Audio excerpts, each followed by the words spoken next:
Muhindo Patience Basubi. Naishi katika mji wa Kasinga Taxi Avenue Nzuri. Na mimi ni mmoja wakati wa wale ambao wameendewa na manyumba. Tunasumbuliwa sana na maji natutesa sana. Tunapata na magonjwa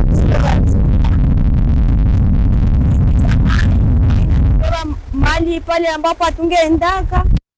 Vrema tunatesekana sana, watu wanaishi ndani ya manyumba kama vile masamaki. Wengi wanapoteza sana, uko na parcel yako moja maji nachukua yote. Tunatamani urudi au utapata gisi ya kurudi wa jameni. Tunawasi sana serikali yetu ya Kongo kama na sisi tatusikia kweli. Ije tusaidie na sisi, itutoe katika hii hali kwa maana hii hali inatusumbua sana. Je suis Serge Moulenda Kitambala, président de la société civile environnementale Uvira. Oui, la montée du lac, c'est un phénomène dû aux effets des changements climatiques. Notre zone écologique, c'est une zone exposée, naturellement exposée à ces méfaits-là. Mais ces scénarios proviennent des activités anthropiques, les activités dites aux activités de l'homme. L'homme qui est à l'origine de déboiser les berges de rivières, comme la zone écologique contient 14 rivières, et toutes ces rivières, il y a, selon les périodes, connaissent de cas des inondations. Et ces inondations proviennent de déboisement des sources, déboisement des berges, et non seulement ça, mais aussi la construction anarchique.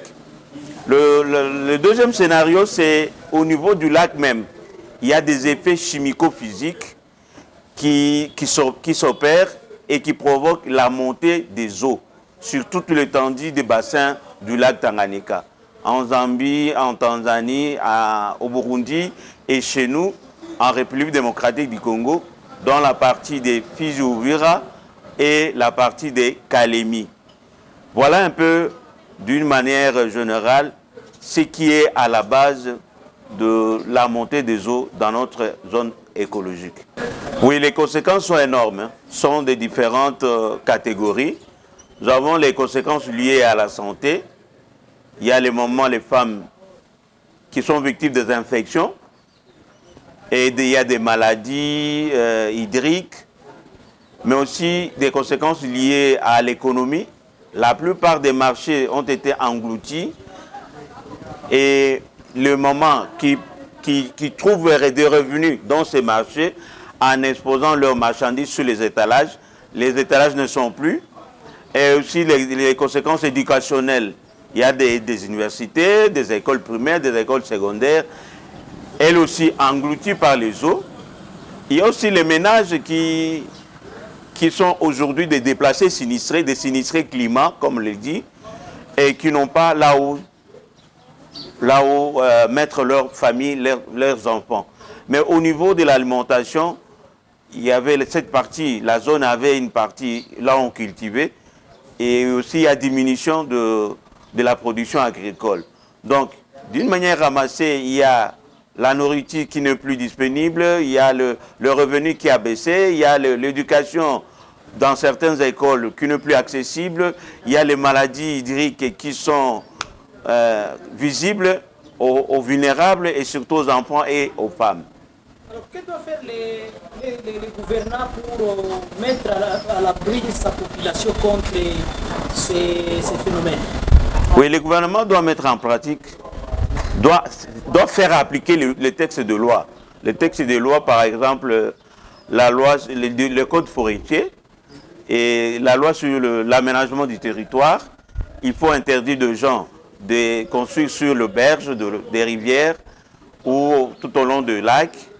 Mais aussi, il faut faire une assistance médicale et une assistance alimentaire et qui va pouvoir sauver les vies humaines qui sont en déplacement aujourd'hui et qui n'ont plus d'espoir.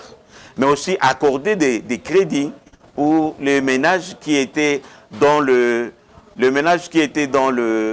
activités économiques et de pouvoir encore reprendre. Toutes ces approches peuvent permettre les déplacés climat de revoir, de se retrouver ou de trouver leurs droits social dans le site où ils sont implantés. Oui, le fait qu'ils regagnent leur terrain, leur parcelle, c'est lié à cet état de vulnérabilité. Il manque où aller. Mais l'État devrait créer des lotissements, des nouveaux lotissements, dans lesquels il pouvait placer tous ces vulnérables-là. Donc, c'est l'État qui ne joue pas son rôle. Il pouvait créer dans un espace qui est vide, ou un espace que l'État pouvait payer et faire transférer tous ces ménages dans ces entités-là. Mais aussi, les populations n'ont pas les droits de regagner ces entités parce que nous vivons, c'est comme un cycle. Ces phénomènes, même si y a un ralenti, ça va encore reprendre. Ça va encore reprendre. Donc nous connaîtrons encore une autre vague de la montée des eaux. Dans 5 ans, dans 10 ans, dans 20 ans, nous allons encore subir ces mêmes phénomènes de changement climatique. Donc le gouvernement devrait chercher là où placer encore ces gens qui sont victimes de ces changements climatiques. Peut-être un dernier message. Un dernier message, je félicite les professionnels des médias de pouvoir, dans leur rôle, de pouvoir se rapprocher de nous afin de fournir les informations ou les menaces dont nos populations sont victimes. Merci. Merci beaucoup. Je suis sûr que la mairie d'Ouvira est en train de faire des efforts malgré les contextes sécuritaires que nous avons. Vous savez vous-même que nous sommes dans une situation très difficile, très délicate par rapport aux événements M23 qui ont attaqué la partie, ce qui a encore aggravé la situation.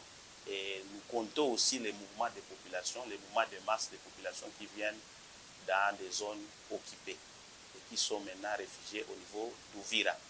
Maintenant, pour ce qui est de sinistrés, la mairie est en train de faire les efforts pour voir si elle peut trouver les moyens en fait qu'on arrive à mettre sur place ce qu'on appelle un plan d'aménagement de territoire. Vous voyez que la mairie, c'est une jeune ville et ça a été créé avant qu'il y ait une bonne urbanisation. Et chacun s'était installé là où il pensait s'installer. Malheureusement, comme on n'avait pas cette politique-là, on n'avait pas encore mis sur place une politique d'aménagement de notre ville. Je pense que la mairie de la ville réfléchit déjà sur cette mise en place de ce plan d'aménagement territoire. Mais entre-temps, en attendant qu'on y arrive, la protection civile que je représente est en train de tout faire pour, à côté des partenaires et de toutes les autres parties prenantes, pour que nous puissions mettre en place un bon système d'alerte précoce, mais aussi sensibiliser la population pour qu'elle ne puisse pas occuper les lits majeurs de toutes les rivières. Comme je vous ai dit, nous avons 17 rivières et qui nous font rage ici à Ouvira. Et la protection civile est en train de faire une série, parce que nous tendons vers la saison de pluie, une série de sensibilisations pour que la population qui occupe les lits majeurs de rivières puisse abandonner ces lieux et se réfugier d'abord ailleurs. C'est pour prévenir cette population-là. Et aux gens-là qui sont en train de s'installer et qui ont déjà érigé leur maison au bord du lac Tanganyika, parce que le lac ne respire plus, excusez de ce terme, et chaque fois qu'il y a montée des eaux du lac, ça entre dans les maisons, ça fait tomber des maisons, ça fait tuer les gens. Et nous demandons à la population de se retirer de ces lieux pour que, disons, ils puissent se prévenir contre ces inondations. Et à la fin, nous sommes en train de sensibiliser contre le déchet. Les déchets, vous voyez que nous n'avons pas de canaux, de canal, voyez, Et toutes les rivières se dirigent n'importe comment parce qu'il n'y a pas de canalisation. Et le peu de petites canalisations que nous avons, sont beaucoup plus, la population déverse des déchets solides dans ces canalisations et ça fait directement provoquer les inondations dans la ville. Donc nous demanderons aussi à la population de surveiller l'environnement, de ne pas jeter n'importe où les déchets, surtout dans les caniveaux, parce que le peu d'eau qui peuvent quitter vers les montagnes là, et lorsque ça trouve des blocages au niveau des caniveaux, les eaux se déversent n'importe où, n'importe comment, et ça les retrouve, et ces eaux-là se retrouvent encore dans leur maison. Donc il faut qu'ils fassent attention, qu'ils puissent, disons, faire tout pour que la gestion des déchets soit bien gérée. Donc les déchets soient bien gérés dans leurs entités. Et enfin, nous pouvons aussi, nous sommes en train de penser, lancer une autre sensibilisation par rapport aux gouttières. Vous voyez, la plupart des maisons au niveau de la ville, les maisons sont construites sans gouttières. C'est-à-dire les eaux qui sortent de toit, des toitures, se déversent n'importe comment, ce n'est pas canalisé et ça finit toujours par créer l'augmentation des eaux au niveau des surfaces et souvent ça se retourne encore contre eux parce qu'ils n'ont pas mis des gouttières, ils ne savent pas gérer les eaux de leur toiture. Donc nous demanderons aussi à la population de bien gérer les eaux de toiture, qu'ils mettent les gouttières et de bien gérer les eaux pluvieuses dans leurs parcelles parce qu'une fois qu'ils pensent que ces eaux peuvent s'orienter elles-mêmes, ça va encore se retourner contre eux. Voilà un peu les 3 mesures que nous sommes en train de penser et nous sommes en train de lancer au niveau de notre population pour se protéger contre les inondations.